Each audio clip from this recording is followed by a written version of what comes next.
둘째 천사의 기별을 함께 살펴봅니다. 또 다른 천사 곧 둘째가 그 뒤를 따라 말하되 무너졌도다 무너졌도다 큰 성 바벨론이여 모든 나라에게 그의 음행으로 말미암아 진노의 포도주를 먹이던 자로다 하더라. 지난 3일의 내용을 아주 간단히 요약하면 14장 6절은 세 천사의 기별은 영원한 복음이다 라고 미리 설명해 주는 말씀이고, 7절에 나와 있는 첫째 천사의 기별은 세상이 엄청난 권력과 지배력에 의해 모두가 다 그것을 인정할 수밖에 없는, 사실상 용의 권세를 받은 짐승의 세력이 세상을 지배하더라도 걱정하지 말고 하나님께 영광을 돌리고 그분을 경배해라. 왜냐하면 그분이 다 아시고 심판을 베푸시기 때문이다. 그리고 이어서 그 하나님은 어떤 하나님이냐? 하늘과 땅과 바다와 물들의 근원을 만드신 이다. 그런데 그것을 어떻게 지키냐? 하나님께서 인간을 그의 하나님께 연결되어 살 수밖에 없도록 만들어 놓으신 안식일을 통해 하나님을 섬기며, 창조주 하나님을 섬기며 살아라. 근데 그 안식일은 그저 사람들을 아주 힘들게 만드는, 하나님을 섬긴다는 이름으로 사실은 사람들을 불행하게 만드는 유대교식 방법이 아니라 예수께서 회복해 주신 그 모습으로 안식일을 지키라, 이렇게 전하는 것이 첫째 천사의 기별 내용이었습니다. 이제 둘째 천사는 이렇게 외칩니다. 무너졌도다 무너졌도다 큰 성 바벨론이여 모든 나라에게 그의 음행으로 말미암아 진노의 포도주를 먹이던 자로다. 이상합니다. 7절에 보면 첫째 천사는 큰 음성으로 가로되, 9절에 보면 셋째 천사도 큰 음성으로 가로되 이렇게 되어 있는데, 8절에 보면 둘째 천사가 외칠 때는 큰 음성으로 라는 단어가 없습니다. 그래서 어떤 사람들은 둘째 천사는 크게 외치지 말아야 되나 보다, 그렇게 생각하는 사람들이 있습니다. 아니에요.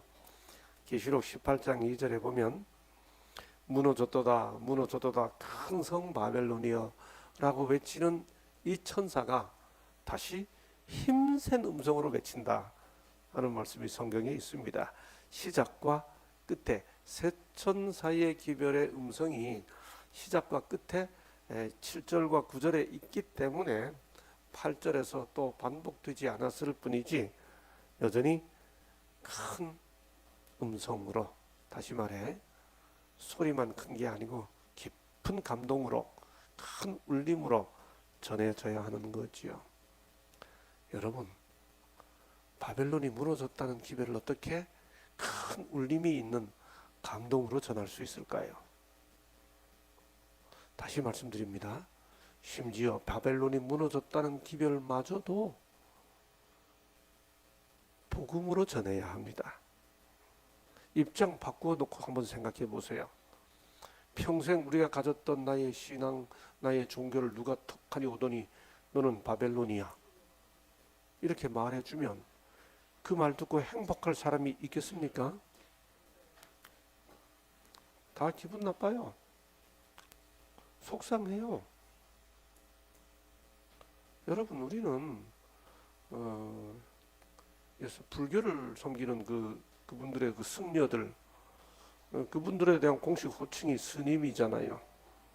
근데 우리 교우님들 중에 어떤 분들은 그 스님이란 용어를 구태여 안 쓰고 싶어서 그래 중. 그냥 중 하는 것도 모자라서 그 앞에다가 돌자를 붙여요. 돌중. 돌자를 좀 더 세게 해서 똘중 이렇게 하시는 분도 있어요. 입장 바꿔 생각해 보세요.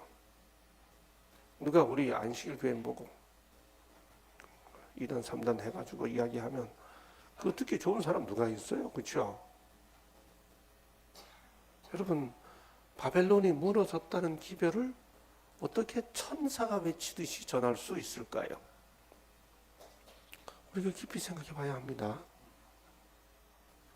바벨론이 무너졌다는 기별도 천사가 전하고 있다고요. 천사가 외치는 것처럼 전해야 하거든요. 우선 천사는 무너졌다는 외침을 2번 반복하지요. 왜 2번이나 반복할까요? 그게 성경에 있습니다. 역사적 바벨론이라는 나라가 있었거든요. 그 나라가 무너질 것을 예언할 때 이사야 21장 9절에 보면 함락되었도다, 함락되었도다 이렇게 2번씩이나 이야기합니다. 이사야 선지자가. 그거하고 같은 공식이에요. 옛날 바벨론이라는 나라가 실제로 함락되었다는 사실을 확실하게 예언했던 이사야의 그 예언 방법을 그대로 따라서 요한계시록도 반복하고 있는 거죠. 여기 둘째 천사가 큰 성 바벨론이 무너졌다고 그러는데 이 큰 성 바벨론이 뭔가요?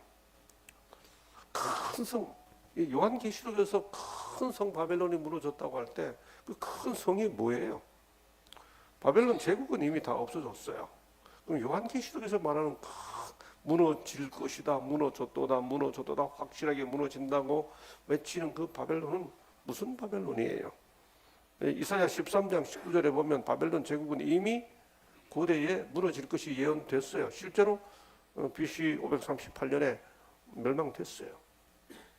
거대한 제국이 짐승들이 이렇게 와서 사는 그런 황량한 폐허가 됐습니다. 그러니 요한계시록에서 말하는 무너진 바벨론이 바벨론 제국일 수는 없죠. 실제로 그 제국이 그 바벨론이 무엇인지를 알기 위해 성경에 기록되어 있는 바벨론을 한번 다 찾아보자고요. 여러분 다 상식적으로 아시는 대로 성경에 기록된 첫 번째 바벨은 흔히 탑이라고 불리는 바벨성 혹은 바벨탑 사건입니다. 노아 홍수 후에 사람들이 하나님의 명령을 어기고 한 도시를 건설하지요. 창세기 10장 8절 10절에 보면 노아의 아들 구스가 또 아들 느무롯을 낳습니다. 근데 그 느무롯을 가리켜 성경은 세상의 첫 용사라고 봅니다. 그리고 그 사람을 뭐라고 말하는가 하면 여호와 앞에서 용사라고 말합니다. 용감한 사냥꾼이라고 말합니다. 그런데 놀랍습니다. 그 느무롯이 다스리는 땅이 시날 땅입니다. 이거 기억해 주십시오. 무슨 땅이요? 여기 성경에 시날이라는 단어가 처음 나오는 순간입니다. 이게 창세기 10장인데 이 시날 땅이 누구 땅이에요? 좀 전에 읽었잖아요. 10장 8절에 느무롯을 낳았으니 느무롯의 땅이에요. 근데 성경이 느무롯을 뭐라 소개합니까? 세상의 첫 용사라 이렇게 합니다. 여기 용사라는 단어가 히브리어로 기보르라고 하는 이 단어는 독재자 그렇게 번역될 수 있습니다. 근데 이 독재자 느무롯의 땅이 시날 땅이었는데 창세기 11장을 보면 사람들이 무슨 평지를 홍수 후에 사람들이 이동하다가 무슨 평지를 만났는가 하면 시날 평지를 만납니다. 누구 땅이에요? 이 땅이 느무롯의 땅입니다. 이걸 기억해야 합니다. 바벨이라는 단어가 처음 시작되는 곳은 어떤 독재자가 있습니다. 그 첫 독재자가 느무롯입니다. 그 사람들이 모여서 이렇게 말하지요. 11장 4절에 성읍과 탑을 건설하여 그 탑 꼭대기를 하늘에 닿게 하여 우리 이름을 내고 온 지면에 흩어짐을 면하자. 이 사람들이 뭔가를 만들어가니까 하나님께서 보시고 우리가 내려가서 거기서 그들의 언어를 혼잡하게 하여 그들이 서로 알아듣지 못하게 하자 하시고 거기서 내려가서 온 지면에 흩으신 거로 그들이 그 도시를 건설하기를 그쳤더라. 그러므로 그 이름을 바벨이라 하니. 질문. 바벨이란 이름이 붙여진 것은 도시예요, 탑이에요?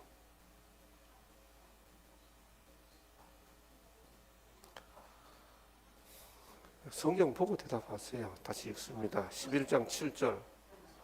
우리가 내려가서 거기서 그들의 언어를 혼잡하게 하여 그들이 서로 알아듣지 못하게 하자 하시고 여호와께서 거기서 그들을 온 지면에 흩으셨으므로 그들이 그 도시 건설하기를 그쳤더라. 그러므로 그 이름을 바벨이라 하니. 이렇게 그 이름 할 때 그는 무엇의 이름이에요? 아니 그 바로 앞에 뭐 건설하기를 그쳤더라 그랬습니까? 그 도시를 건설하기를 그쳤더라 그렇게 되어 있죠. 여기 도시라는 말이 성이에요. 성 건설하기를 그쳤더라. 그러므로 그 이름을, 즉 탑의 이름이에요, 성의 이름이에요? 성의 이름을 바벨이라 하니. 여러분, 그래서 온 세상 사람들이 다 이 사건을 바벨탑 사건, 바벨탑 사건 하는데 사실 바벨이란 이름이 붙여진 건 탑이 아니고 성이에요. 조금 이따 좀 더 자세히 설명드립니다. 그러므로 창세기 11장 이 사건은 바벨탑 사건이라 불려질 게 아니고 바벨 성 사건이라 불려져야 돼요. 성경대로 읽으면. 조금 이따 더 설명을 드리겠습니다. 여하튼 하나님은 사람이 흩어져서 살아라, 생육하고 번성하여 땅에 충만하라 라고 하는 이 명령을 거부하고 함께 모여 살기로 한 이들의 시도를 언어를 혼잡하는 것으로 이렇게 중단시키시고 그곳 이름을 바벨이라고 했습니다. 자, 여기 보시면 11장 8절 9절을 읽습니다. 여호와께서 거기서 그들을 온 지면에 흩으셨으므로 그들이 그 도시를, 그 성을, 이때 이 도시가 문법으로 보면 너무 분명해요. 이 도시가 여성 명사예요. 우리 한국말은 뭐 이렇게 어떤 명사, 사과라는 단어를 보면 그게 남성인지 여성인지 모르는데, 그렇죠? 모르는데 히브리어를 보면 그 단어가 남성인지 여성인지 성이 있어요. 그래서 그 다음에 나오는 대명사가 남성인지 여성인지 보면 그 대명사가 가리키는 선행사라고 그러죠. 그 선행사가 뭔지를 알 수 있어요. 그 도시를 건설하기를 그쳤더라. 그러므로 그 이름을, 근데 그라는 말이 its name이 아니고 her name. 다시 말해 그 도시의 이름을 바벨이라 하니. 근데 이상하게 사람들이, 여러분 이걸 자꾸 바벨탑 사건이라고 하도 부르니까 와이 또 부조와 선지자에서 바벨탑 사건이라고 제목은 붙여놓고 사람들이 다 그렇게 쓰니까 설명은 어떻게 하셨나 보세요. 설명은 이렇게 했습니다. 그들은 이곳에 도시를 건설하고 그 도시 안에 세계의 경이가 될 굉장히 높은 탑을 세우기로 결정했다. 이 사업은 백성들이 각지에 널리 흩어지는 것을 막고자 계획됐다. 그러나 이 바벨탑 건설자들은 그들의 공동사회를 한 단체로 연합시켜서 결국 온 세계를 포함할 한 왕국을 세우기로 결정했다. 여러분, 그러면 사람들이 맨 처음 쌓으려고 했던 건 단지 탑이 아니고요, 나라를 세우면서 거기에 탑도 세웠던 겁니다. 그래서 이게 바벨 탑 사건이 아니고 바벨 성 사건이에요. 그래서 요한계시록에 보면 무너졌도다 큰 탑 바벨로니아가 아니고 항상 큰 뭐가 무너졌다고요? 큰 성 바벨론이 무너졌다, 그렇게 말합니다. 창세기 11장의 기본 개념이 탑의 중심에 있는 것이 아니라 나라 건설에 있었습니다. 그리고 이 나라는 한 독재자가 있었습니다. 니므롯이라고 하는. 이렇게 그 바벨 성 건립이 무산되고 역사가 한참 흐른 다음에 메소포타미아, 다시 말하면 유프라테스 강과 티그리스 강 그 사이에 한 나라를 세우죠. 여러분, 메소포타미아라는 말 많이 들어보셨죠? 메소포타미아라는 말이 무슨 뜻인지 아세요? 메소포타미아, 신할이라는 말을 다른 말로 하면 신할이라는 히브리어를 헬라어로 하면 메소포타미아예요. 근데 메소포타미아라는 말이 무슨 뜻인지 아세요? 거기 메소라는 말은 가운데, between, 포타미아라는 말은 rivers, 강, 그런 뜻이에요. 그래서 메소포타미아라는 말은 두 강 사이. 우리 한국에 두 강 사이 마을이 있습니까? 예? 제가 강원도에서 우리 대학으로 갈 때 늘 양평을 지나가는데 그 양평 지나가다 보면 북한강하고 남한강이 만나는 그 가운데 동네를 무슨 리라고 그래요? 양수리 그럽니다. 양수리. 두물머리 그래요. 여러분 그 양수리를 헬라어로 하면 메소포타미아입니다. 그게 유프라테스 강과 티그리스 강. 그 사이를 구약으로 말하면 시날이에요. 그 시날에 한 나라가 세워졌는데 이 나라가 바벨론입니다. 바벨론은 두 번 있었어요. 한 번은 BC 18세기경에 있었고 한 번은 BC 6세기경에 있었는데 두 나라 이름이 똑같아요. 그래서 첫 번째는 그냥 바벨론이라고 그러고 두 번째는 우리가 구분하기 위해 앞에다가 신자를 붙여가지고 신바벨론 합니다. 여러분 우리나라 역사에 조선이 두 번 있었죠. 조선이 두 번 있었으면 한 번은 이성계가 세운 조선이 있었고 단군이 세웠다는 조선이 있다고 이야기하죠. 그 이성계가 세운 조선과 단군이 세운 조선을 구분하기 위해 우리나라는 위에 먼저 있던 조선에다가 고자를 붙여가지고 고조선 이렇게 부르죠. 나라 이름이 고조선 아니에요. 나라 이름은 조선이에요. 그 조선과 이성계의 조선을 구분하기 위해 옛날 조선에다가 고자를 붙였어요.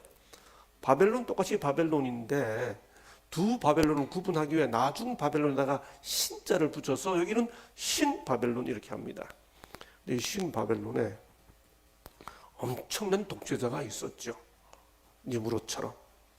고바벨론에는 옛날 바벨론에는 하무랍이라는 왕이 있었고 신바벨론에는 느부갓네살이라는 왕이 있었습니다. 그 나라가 엄청났습니다. 고대 세계에 엄청난 힘을 가지고 있었기 때문에 심지어 어느 정도로 힘이 있었는가 하면 이 신바벨론 제국의 왕이었던 느부갓네살이라는 사람은 층계를 만들고 왕비 자기 와이프 아내를 위해 정원을 만들었어요. 왕이 아내를 위해 뭘 만들었다 그러니까 말이 좀 조심스러워지네요. 이렇게 해서 만든 가든 정원이 있었는데 이게 세계 7대 불가사의 중에 멀리서 보면 이게 정원이 공중에 매달린 것처럼 보였어요. 나라를 다 동원해가지고 여자 한 명 기쁘게 해주려고 이런 일을 이 느부갓네살이 한 거죠. 이 느부갓네살이 유다를 침공하고 예루살렘 성전을 다 파괴했습니다. 이 바벨론이 다 무너졌죠. 맨 처음 바벨탑이라고 흔히 불리는 바벨성 사건이 중단됐고 그 멋지고 휘황찬란했던 바벨론 제국이 무너졌고 요한이 요한계시록을 쓰던 그때쯤에는 이미 바벨론은 무너진 지 몇백 년이 지났습니다. 그런데 놀랍게도 신약 성경 베드로전서 5장 13절에 보면 이런 말씀이 있습니다. 베드로가 편지를 쓰면서 택하심을 함께 받은 바벨론에 있는 교회가 여러분 베드로가 예수님의 제자 베드로가 성도들에게 편지 쓰면서 바벨론에 있는 교회가 너희에게 물어난다. 여러분 베드로는 단 한 번도 실제로 폐허가 된 바벨론에 교회를 세운 적이 없습니다. 이때 이 바벨론이 뭔가? 로마입니다. 그래서 신약 성경에서 로마를 바벨론에 있는 교회라고 로마를 바벨론이라고 표현하는 것이 베드로전서 5장 13절에 나와 있죠. 여러분 로마는 엄청난 제국 수도였습니다. 베드로가 마지막까지 거기서 수고하다가 십자가에 거꾸로 매달려 순교한 곳이 바로 로마죠. 쿠아바디스 도미네라고 하는 말이 나온 곳. 로마가 역사적으로 세 번째 바벨론입니다. 근데 잘 아시는 대로 로마 제국의 수도마저도 다 무너졌습니다. 그러므로 요한계시록에서 말하고 있는 이 바벨론이 이미 무너진 바벨성, 바벨탑일 수도 없고, 이미 폐허가 된 바벨론 제국의 수도일 수도 없고, 이미 없어진 로마 제국의 수도일 수도 없습니다. 요한계시록에서 이렇게 말하고 있는 바벨론은 뭘까요? 그렇다면 이 바벨론은 이미 실제로 무너진 그런 바벨론 제국일 수는 없고, 그 바벨론 제국들이 가지고 있는 어떤 종교적, 정신적, 영적 특징들을 그대로 가지고 있는 어떤 종교적 실체임에 틀림이 없는 겁니다. 다시 말해 가장 큰 특징은 니브롯 같은 존재나 느부갓네살 같은 존재가, 그다음 황제 같은 이들이 있는 어떤 종교적, 정치적 조직체인 거지요. 요한계시록에서 바벨론이 무너진다고 말할 때, 향후 바벨론이 무너진다고 예언할 때, 그때 말하는 바벨 무너졌도다 무너졌도다 큰 성 바벨론이요라고 말할 때, 그 바벨론은 그런 역사적 바벨론들의 특징을 다 모은 어떤 종교적, 국가적, 정치적 세력임에 틀림이 없습니다. 그 세력이 무엇인지는 우리가 너무너무 잘 압니다. 그것을 다시 풀이해서 역사적으로 설명드릴 마음이 없습니다. 그 사실은 우리가 너무도 잘 알고 있기 때문에 그렇습니다. 다 무너질 것 같은 종교적, 정치적 세력이 완전히 다시 회복이 돼요. 이제는 누가 이 짐승과 같으냐, 누가 능히 이와 더불어 싸우리요. 비밀이라 큰 바벨론이라 땅의 음녀들과 가증한 것들의 어미라. 귀신의 초소와 각종 더러운 영이 모이는 곳과 각종 더럽고 가증한 새들이 모이는 곳이 되었도다 라고 불리는 이 모든 것의 실체가 무엇인지를 우리는 너무나 잘 알고 있습니다. 그런데 둘째 천사는 바로 이 실체가 음행으로 세상을, 음행의 포도주로 세상을 취하게 만든다, 그렇게 표현하고 있죠. 그 진노의 포도주를 먹이는 주체는 바벨론이고, 먹이는 대상은 모든 나라고, 먹이는 방법은 음행이고, 먹이는 결과는 진노입니다. 음행이 뭐죠? 예레미야 13장 27절에 보면 내가 너의 간음과 사악한 소리와 들의 작은 산 위에서 내가 행한 음란과 음행과 가증한 것, 여기 보면 음행은 음란이나 가증한 것과 나란히 서 있습니다. 다시 호세아 9장 1절에 보면 음행하여 하나님을 떠나고 이렇게 말합니다. 이런 부분에서 우리는 냉철하게 영적인 실체를 파악하는 지성이 필요합니다.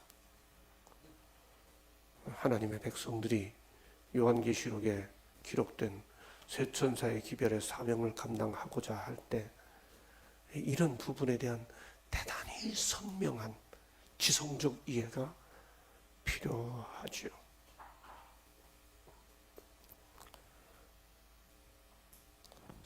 이사야 51장 17절에 보면 여호와의 손에서 그의 분노의 잔을 마신 예루살렘이여 깰지어다 깰지어다. 하나님의 백성들을 완전히 갖다 먹이고 정신 못 차리게 만들어 놓는 그 상태를 보면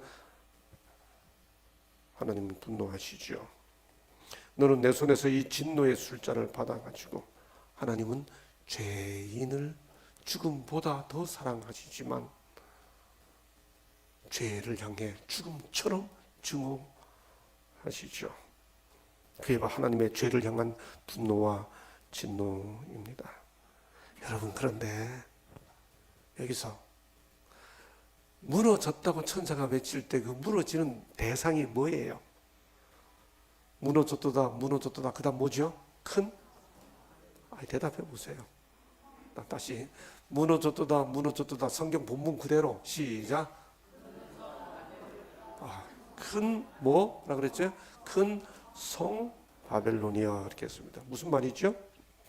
여기 성경에 보면 이런 말씀이 있어요.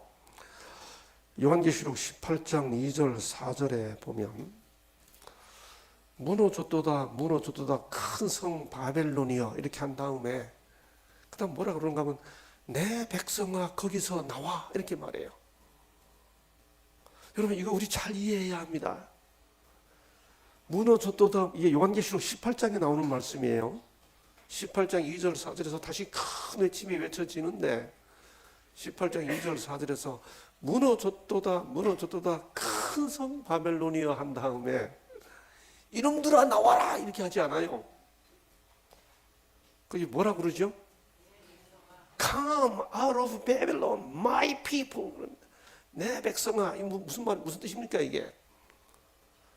마지막 순간까지 바벨론 안에 하나님의 백성이 있을 수 있다는 사실을 전제하고 바벨론이 무너졌다는 기별을 외치는 거죠. 여기서 우리가 이 기별을 외치는 자로서 깊이 인식해야 할 것이 있습니다. 큰 성 바벨론이 외치는 순간에도 그 안에 하나님의 백성이 있을 수 있다는 사실을 깊이 인식하고 그 백성을 그 성과 함께 멸망시키는 잘못을 범치 아니하도록 성이 무너진다는 사실을 확실하게 말하기 위해 이미 무너졌다, 무너졌도다. 이때 무너졌도다는 과거 형식은, 과거 시제는 미래에 있을 확실한 사실을 확정적으로 표현하는 문법적 형식이에요. 그래서 무너질 것이다, 무너질 것이다 아니에요. 틀림없이 그렇게 될 것이기 때문에 무너졌도다, 무너졌도다 이렇게 말합니다. 큰 성 바벨론이요. 그리고 내 백성아 거기서 나와. 우리는 누가 하나님 백성일지 아무도 모릅니다. 그래서 우리는 심지어 평생을 부처를 섬긴 그분도 하나님 백성일 수 있다는 가능성을 내가 닫지 말아야 합니다. 누구도 하나님 백성일 수 있기 때문에 정말 소중한 하나님의 백성을 섬기고 그에게 기별을 전하는 마음으로 그 기별을 전해야 된다고 하는 사실을 깊이 인식해야 하는 거죠.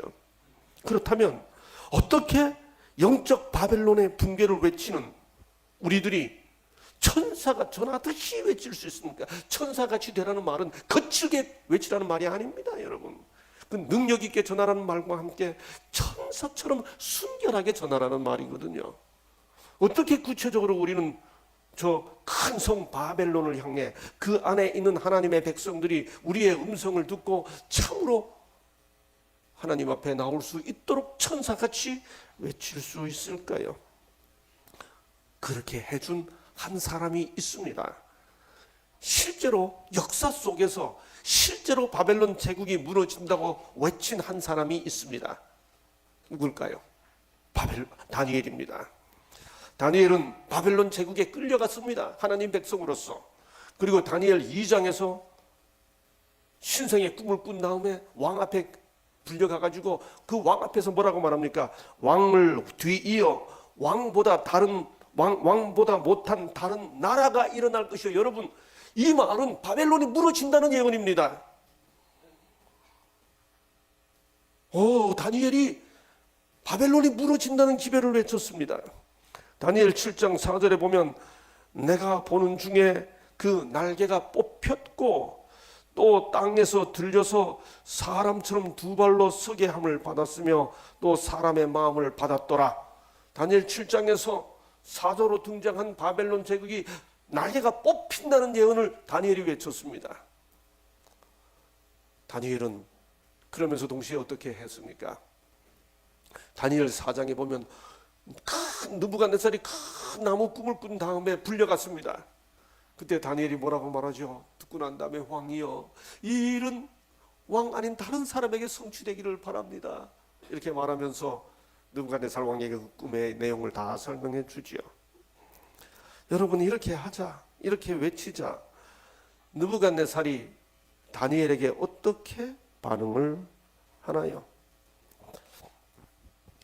박수장 벨드사사라, 내 아내는 거룩한 신들의 영이 있은즉 아무 은밀한 것이라도 내게는 어려울 것이 없는 줄을 내가 아노니 내 꿈에 본 이상의 해석을 내게 구하라. 느부갓네살 왕이 꿈을 꿨습니다. 다니엘 4장에서.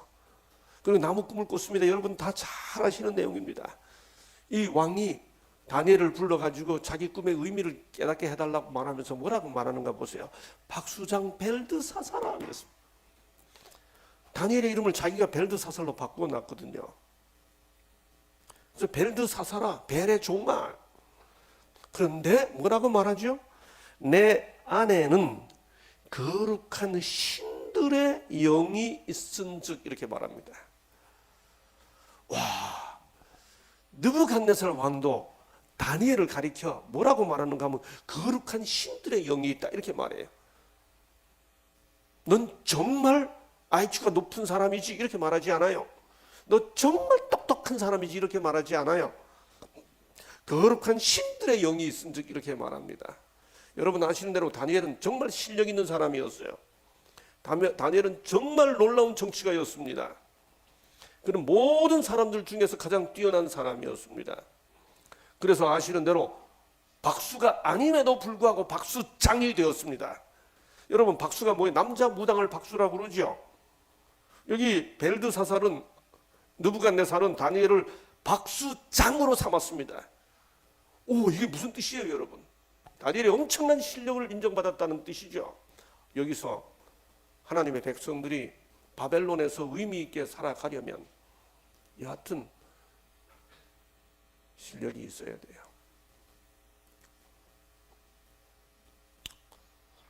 저는 한때 한 10년 가까이 신학생 기숙사에서 신학생들을 데리고 10년 가까이 신학도들을 가르쳤습니다. 삼육대학에서 기숙사 사감을 대학생들 기숙사 사감, 우리 일반 중고생들 기숙사 사감은 우리 이해창 장로님이라는 분이 가장 오래 하셨습니다만 대학생 사감을 가장 오래 하신 분이 우리 한성범 목사님이세요. 그분이 한 8, 9년 하셨다고 그래요. 그 다음으로 많이 하신 분이 한 6, 7년 하신 우리 전한봉 목사님이세요. 근데 제가 대학 행정 책임으로 부름을 받기 전에 9년을 했습니다. 제가 학생들을 데리고 있으면서 신학과에 들어오면 제가 몇 가지 규칙을 만들었어요. 자네들 절대로 1년 동안 설교하지 마. 신학과 들어왔다고 해서 교회 내려가면 아이고 전도사님 하고 불러주면서 설교하라고 그러지. 의무적으로 설교하지 마. 저 규칙으로 만들었어요. 설교하고 싶어서 가슴이 답답해질 때까지 인풋이 있어야 아웃풋이 있지. 천둥 벌거숭이 똑같은데 무슨 신학과 1학년 들어갔다고 설교하라 그러니까 뭔 말 해야 할지 모르고 그냥 말 만들어가지고 이것 보고 저것 보고 해가지고 말하지 마. 그렇게 했습니다. 그다음에 1년 동안, 2년 동안 그렇게 하라고 그랬어요. 그리고 1년 동안은 전화기 쓰지 마. 그리고 다니엘 주간이라는 걸 만들어가지고 이번 주간 동안은 일체 음료 안 먹고 물만 먹고 일체 다른 책 뉴스 안 보고 말씀만 보고 뭐 안 하고 뭐 하기 그런 주간도 하고 제가 그렇게 했던 이유 중에 하나는 우리 신학생들이 학교에 들어가가지고 우리 교우님들이 요즘 신학생들은 왜 그런지 몰라 그리고 시원찮게 여기는 듯한 말을 들으면 네 자식 왜 그 모양이냐 이렇게 말하는 것처럼 막 그렇게 힘들어요. 이 자식 잘 키우고 싶은 부모 마음이 있죠. 그런 마음. 근데 짧은 행정 책임을 마치고 너 이제 앞으로 뭐 할래? 그래서 제가 나 원래 있던 기숙사 사감으로 다시 돌아가고 싶다. 그랬어요. 혼자 무슨 욕심이 들었는가 하면 한성보 목사님 기록을 깨고 싶다. 그래서 다시 돌아가서 그 자리 그대로 가서 만 1년 동안 해서 딱 10년을 제 사역의 전체 사역 40년에 25% 그중에 삼육대학 기간 30년에 3분의 1 만 10년을 기숙사 사감으로 지냈는데 그 기간 동안 우리 학생들 막 제가 들들 볶았습니다. 신학도는 무조건 무시당하면 안 돼.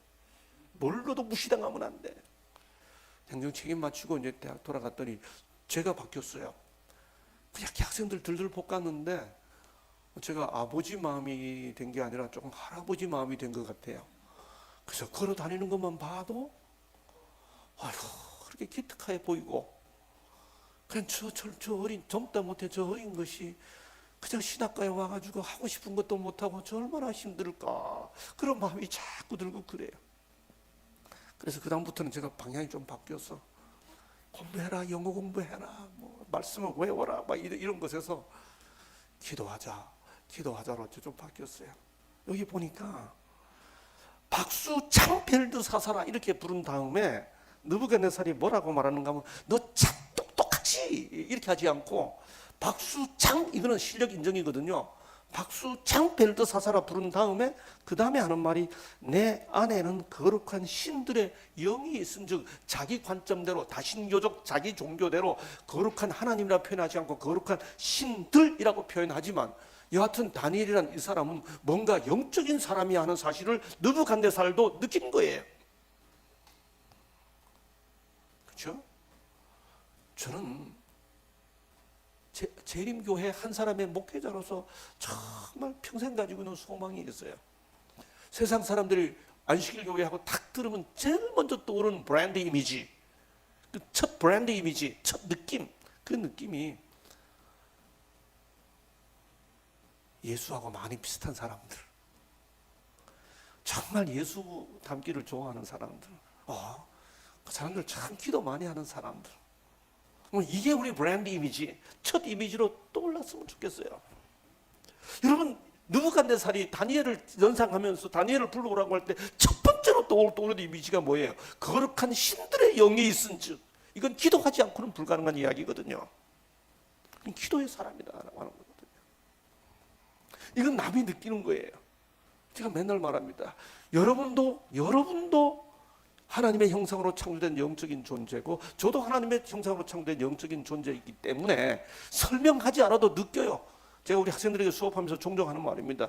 야, 교수님이 말이야, 평생 이렇게 선생이 되고 보니까 나도 말이야, 사람 딱 손잡고 이렇게 악수하면 이 사람 어떻게 살아왔구나 좀 알 것 같아. 앞으로 계속 이렇게 살면 이 젊은이 인생이 어떻게 되겠다 좀 짐작이 돼. 제가 수업 시간에 몇 번 그런 얘기를 했더니 어느 날 한 학생이 사무실로 찾아왔어요. 교수님, 제 얼굴 보니까 10년 후에 제가 어떻게 될 것 같아요. 좀 그런 느낌이 들어요. 어떻게 살아왔는지 얼굴 보면 좀 느껴지고, 계속 살면 10년 후에 어떻게 될 것 같은지 이렇게 좀 짐작이 돼요. 우리 얼굴로 다 흔적이 보인다고 그러잖아요. 그 느낌이에요, 느낌. 여러분, 제가 우리 신학생들에게 종종 하는 말이 있습니다. 자네들 강의하라 그러면 못하지. 근데 강의 평가는 기가 막히게 잘하지. 교수님이 뭘 알고 가르치는지 모르고 가르치는지 자네들 다 느끼지. 마찬가지야. 우리 교인들 설교하라 그러면 못하면서도 설교 평가는 기가 막히게 잘한다. 준비 잘해야 돼. 저 양반이 기도하고 설교하는지 그냥 설교하는지 다 느껴. 정신 똑바로 차리고 기도를 전해야 돼. 우리 학생들에게 제가 그런 말 잘합니다. 우리 느낍니다. 박수 창벨드 사사라, 내 안에는 거룩한 신들의 영이 있은즉. 이거 바벨론의 왕이 느꼈어요. 이렇게 느끼게 해놓고 바벨론이 무너진다고 예언하니까 찍소리 못하는 거예요. 그냥 느닷없이 바벨론이 무너진다고 다니엘이 이야기해 보세요. 뭐라 하겠는데? 바벨론이 무너진다는 기별을 외친 그 당사자가, 왕이 그 당사자를 부르면서 박수 장벨드 사사라, 내 안에는 거룩한 신들의 영이 있다. 이때뿐만이 아닙니다. 다니엘 5장에 가서 바벨론의 마지막 멸망의 순간에 벨사살 왕 때입니다. 분벽에 한 글씨가 나타났습니다. 사람들이 다 우왕좌왕합니다. 그때 태후가 왕 벨사살 왕 앞에 나타나서 뭐라고 말합니까? 왕의 나라에 거룩한 신들의 영이 있는 사람이 있으니,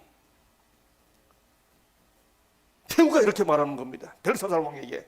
그러면서 이제는 나이가 다 늙어서 80세가 넘은 그분을 소환하면서 뭐라고 이야기해요? 곧 왕의 부친때에 있던 자로서 명철과 총명과 지혜가 있어, 그렇게 말합니다.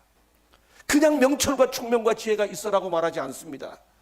뭐라고 말하죠? 거룩한 신들의 영이 있는 사람이 있으니 명철과 총명과 지혜가 있어, 이렇게 말하는 거예요.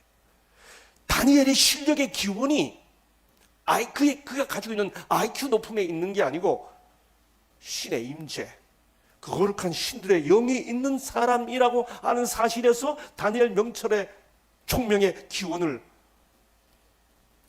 확인해 주고 있는 거죠. 와, 이렇게 인정받는 모습으로 바벨론이 무너졌다고 다니엘이 외친 겁니다. 다니엘 4장에서 다니엘이 이렇게 말합니다. 뿐만이 아닙니다. 다니엘은 정말 폴라이트, 매너 있게 말합니다. 주여, 그 꿈은 왕을 미워하는 자에게 응하며 그 해석은 왕의 대적에게 응하기를 원하나이다. 그런즉 왕이여, 내가 아뢰는 것을 받으시고 공의를 행함으로 죄를 사하고 가난한 자를 긍휼히 여김으로 죄악을 사하소서. 그리 하시면 왕의 평안함이 혹시 장구하리이다. 내용을 다 알면서도 왕이여, 이 꿈의 내용이 왕이 아니고 다른 분에게서 이루어졌으면 좋겠습니다. 정직하게 사시고 긍휼하게 사세요. 거칠지 않습니다, 여러분. 얼마나 따뜻합니까? 여기에 어떤 거친 모습이 나타나 있나요? 신앙의 확신과 진리에 대한 확신이 얄밉게 표현되는 게 아니에요. 나는 누가 무슨 소리를 해도 진리교회에 있어 라고 하는 말, 정말 얄밉상스럽게 표현하는 게 아니에요. 이런 모습은 청년 때부터 나타났죠.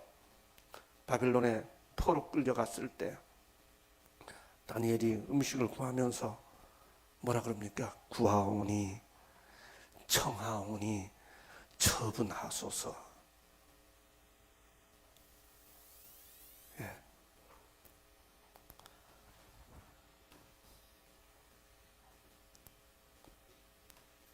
한 꼬마 아이가 이웃집 아주머니가 사과를 주니까 냉큼 받아가지고 먹으니까 민망해진 엄마가 아들 이름을 부르면서 홍길동이라 합시다. 길동아, 어른이 과일을 주면 뭐라고 말해야 돼?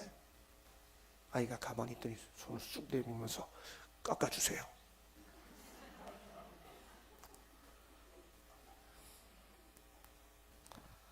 근데 이런 걸 가리켜 가지가 없다고 그러죠. 17, 18 먹은 젊은이가 분명한 확신을 가지고 있으면서 구하니 청하오니 처분하소서 그럽니다. 작년 우리는 대법원 확정 판결로 안식일에 면접 보는 것이 더 이상 위법하다고 하는 확정 판결을 우리 한 집사님의 그 소송 사건을 통해 다 소식을 들었죠. 저는 그 소식을 듣는 순간 문제는 지금부터다 그런 생각이 들었습니다. 이걸 요구하는 수많은 재림 성도들이 자기가 각각 일하는 사업장이 됐든 학교가 됐든 어디가 됐든 남들의 불편함이 다 초래되는 것을 알고도 법적으로 나는 이렇게 하게 해주세요, 이렇게 하게 되지 않을까. 다니엘은 원로들과 청년들 모두에게 지극히 완벽하게 예의를 나타냈다. 다니엘은 왕의 상의 진미를 먹으라는 요청을 받았을 때 식욕 속에 빠지지 않으며 자기가 기뻐하는 대로 먹고 마시려는 결심을 나타내지 않았다. 우리 그런 거 안 먹어요. 나 그런 거 안 먹으니까 그런 거, 이거 지저분한 거 싹 없애버리고, 당신들 뭘 몰라서 그러는데 나한테 삼육식으로 주세요. 이렇게 하지 않았다. 반항적인 말 한마디 없이 그는 하나님께 그 문제를 맡겼다. 그 다음 참된 용기와 그리스도인 예절로서 다니엘은 자기를 책임진 관리에게 문제를 제시하여 단순한 식사를 허락해 주기를 요청했다. 매너 있는지를 어릴 때부터, 젊을 때부터 인정받은 거예요. 그러면서 뛰어난 시력을 가졌죠. 하나님께 대한 변함없는 충성심과 굳센 극기심을 가진 청년 다니엘은 그 고상한 기품과 그 다음 예절 바른 행동으로 그를 감독하는 이교의 관리로부터 은혜와 긍휼을 얻게 되었다. 그의 원수들까지도 그가 충성되어 아무 그릇됨도 없고 아무 허물도 없다고 시인할 정도로 그의 지혜와 정치적 수호는 뛰어났다. 이 모든 게 다 어디서 나왔어요? 예절 바른 행동. 예, 여러분, 제가 첫날 말씀드린 대로 저는 음성지구에서 뭐 어떤 요청을 하면 저희 사돈댁이 계시기 때문에 네, 알겠습니다. 저는 너무 감사해요.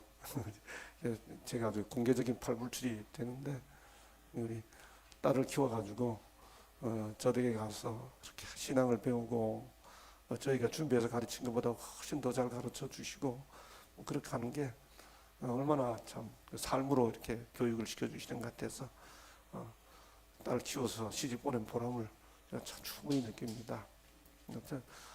갑자기 준비하지 않은 이야기인데 이렇게까지 이야기하고 나니까 생각이 나는데요.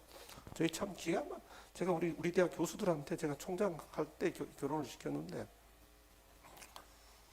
그해 1월 1일에 2016년 1월 1일 첫날에 집사람하고 앉아가지고 여보 올해는 우리 기도 리스트를 뭘로 삼을까 그랬더니 친구가 하루 말이 우리 딸 올해가 29인데 30 되기 전에 시집 갈 수 있으면 좋겠어요. 그러네. 걔가 벌써 29이야? 그래 맞다. 우리 올해 기도 목록이 1번이다. 그리고 1월 3일 날 이제 시무식 시작하고 저녁에 퇴근하면서 혼자 딸 생각을 이렇게 하고 있으니까 참 모든 아빠들이 그렇잖아요. 딸은 이렇게 생각하면 가슴이 좀 이게 아들하고 다르잖아요. 늘 어릴 때부터 이제 딸을 시집 보내는구나. 가만히 생각하니까 가만히 있어봐. 하나님께서 기도 응답을 해주셔가지고 우리 아이가 시집을 가게 되면 어차피 36 대학에서 예식을 하면 좋을 텐데 36 대학은 예식을 방학 때밖에 못 하는데 그건 미리 날짜를 안 잡아 놓으면은 뭐 총장이 아니라 누구라도 예약을 미리 안 해놓으면 못 하거든요. 그래서 퇴근해가지고 여보 사정이 이러한데 36 대학 교회에다 결혼식 날짜 그 미리 잡아놔야 되지 않을까? 그랬더니 그러네요. 그러면 어떻게 될지 모르니까 2개 정도 잡아봐. 그래서 2개 잡아놨어요. 딸은 아무것도 모르고 그러더니 한 2, 3주 지난 다음에 퇴근했더니 여보 36대학 그 알바하는 학생이 전화가 왔는데 둘 중에 하나는 빨리 예약이 너무 많이 들어온다고 둘 중에 하나는 빨리 결정하라 그래. 그럼 그냥 급한 거 버리고 나중 거 하나 잡아둬요. 이렇게. 그러더니 어느 날 아침에 저녁쯤에 아빠하고 좀 얘기할 게 있어요. 그래. 뭔데? 저 3주 동안 저 유럽 여행 좀 갔다 오겠다고. 야, 무슨 여자가 혼자 무슨 유럽 여행을 갑자기 가냐? 누가 하고 가는데 혼자 간. 무슨 혼자서 유럽 여행을 가? 그래. 안 돼. 애가 풀이 죽어요. 자꾸 딸 눈치가 보이는데 이거 어떻게 하면 못 가게 할까 생각하다가 어느 날 불러 저녁에 야, 너 가려면 한 달 정도는 가야지. 이러면 이제 돈이 없어 못 간다 그럴 줄 알고 한 달은 가야지. 정말이에요? 너 돈 있냐? 그럼 제가 뭐 이렇게 해서 무슨 뭐 유스 호스텔 해가지고 뭐 제가 뭐 2주인가 3주 갔다 오겠대요. 뭐 제가 꼼짝없이 걸렸습니다. 그래 알았다. 그럼 갔다 오는 때까지 다 이렇게 매일매일 우리한테 보고해라. 그리고 간 다음에 들으니까 무슨 소문이 들려요. 무슨 총각을 만났다고. 들으니까 뭐 그렇게 들리는데 무슨 어디 친구 결혼식에 갔다가 오는 길에 어느 오빠 차를 타고 36대학 오게 됐는데 그 오빠하고 뭐 이렇게 뭐 어떻게 좀 했는데 이게 혼자서 좀 날짜를 제대로 좀 이렇게 고민해 보기 위해서 여행을 간다 그래요. 그래서 그 총각이 누구냐? 그러니까 뭐 우리 학교 졸업했다고 그러고 뭐 그래. 그 얼굴이 너무너무 궁금하잖아요. 어떤 총각인지. 그래가지고 팍 해가지고 총각 좀 하나 어디 사진 하나를 구했습니다. 그래서 딸에게 딱 보냈죠. 아무나 안 하고 딸에게 그 사진 딱 보냈더니까 딸이 헉 그러고 보냈어요.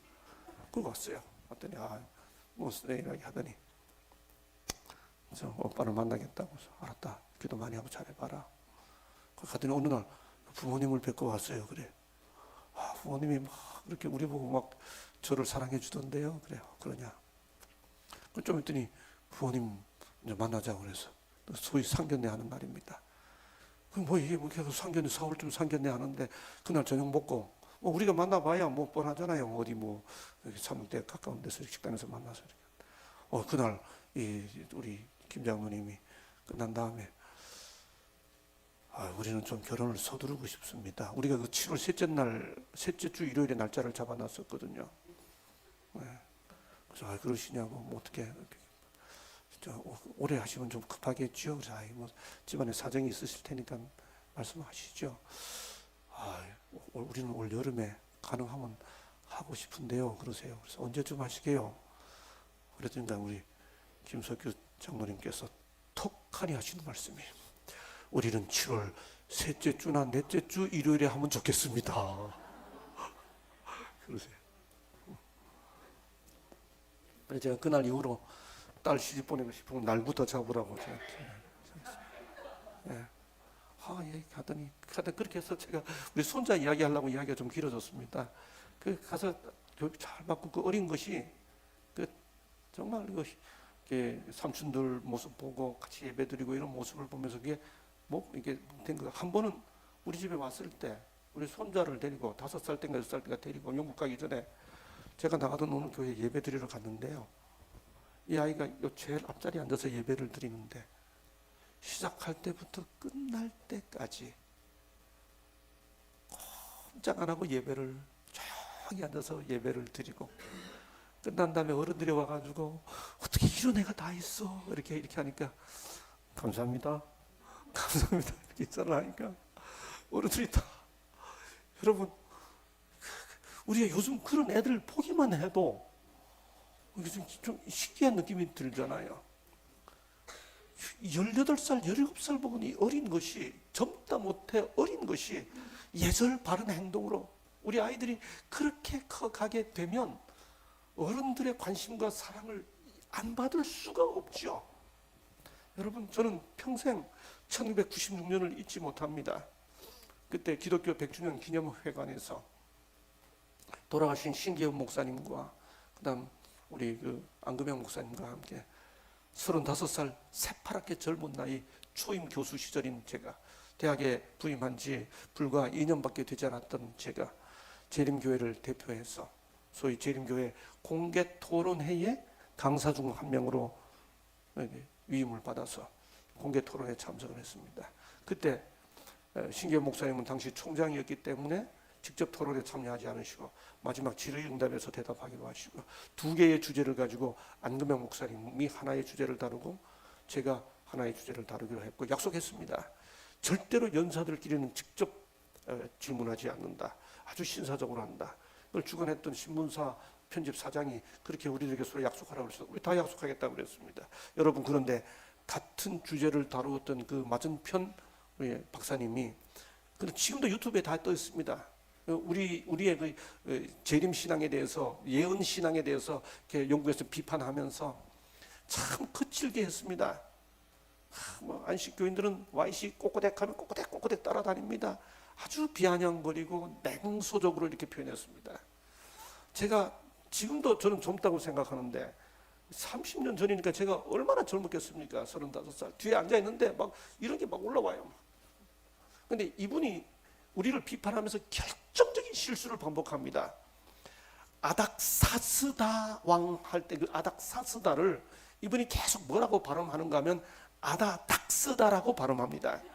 여러분 그런 공개 토론회 때는 아닥사스다를 아다닥스다로 발음하는 그 하나의 실수를 꼬집어 가지고 이것도 정확히 모르면서 이렇게 되치게 하는 것이 여러분 정치권에 있는 사람들이 하는 것처럼 아주 망신 주기가 쉽습니다. 제가 그렇게 하고 싶은 유혹이 강력히 일어났습니다.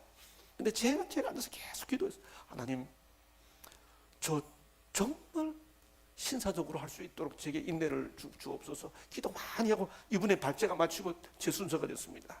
나가가지고 박사님 감사합니다. 저희 재림교회에 관심을 보여주셔서 감사합니다. 시카고에서 목회를 하셨다고 그랬는데 저도 시카고에서 잠시 목회를 했습니다. 인생 선배님이시고 목회 선배님이신데 우리에게 이렇게 귀한 관심을 보여주셔서 감사합니다. 그리고 제가 발표할 내용을 다 발표했습니다. 끝났습니다. 많은 분들이 좋아했습니다.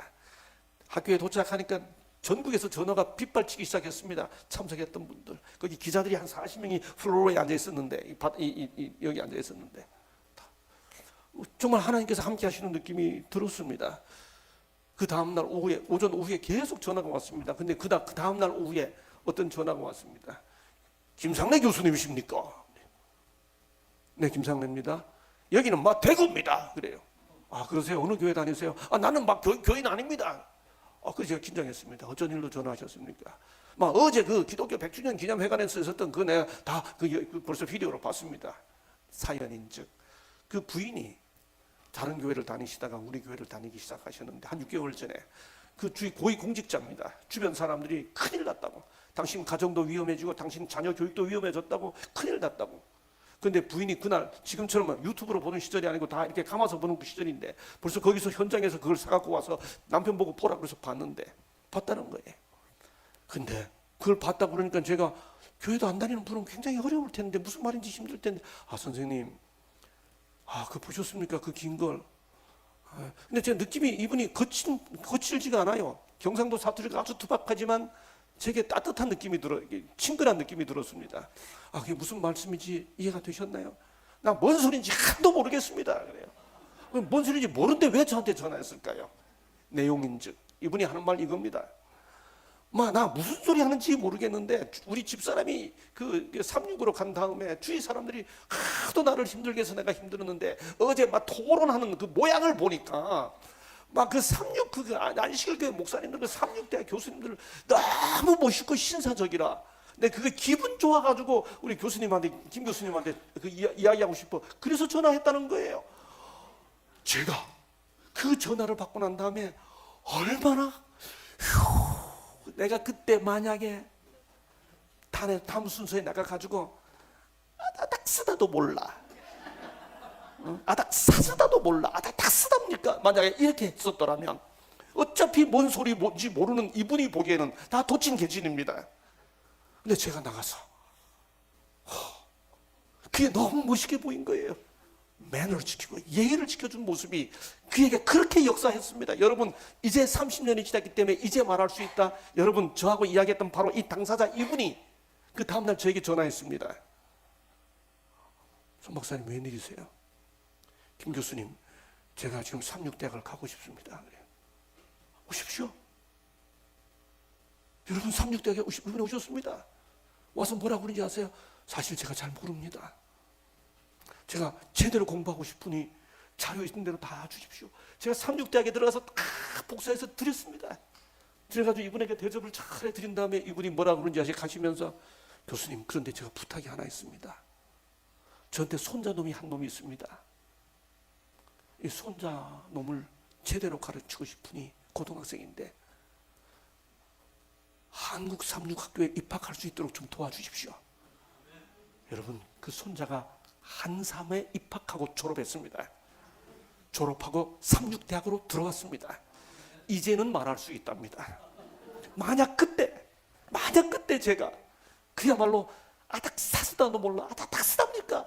이렇게 비아냥거렸었더라면 그분을 신사답게 예의 있게 예절 바르게 가능한 최선을 다해 섬기고 모시려고 했다는 사실을 그분이 느끼지 않았었더라면 어떻게 그런 일이 있을 수 있었겠습니까?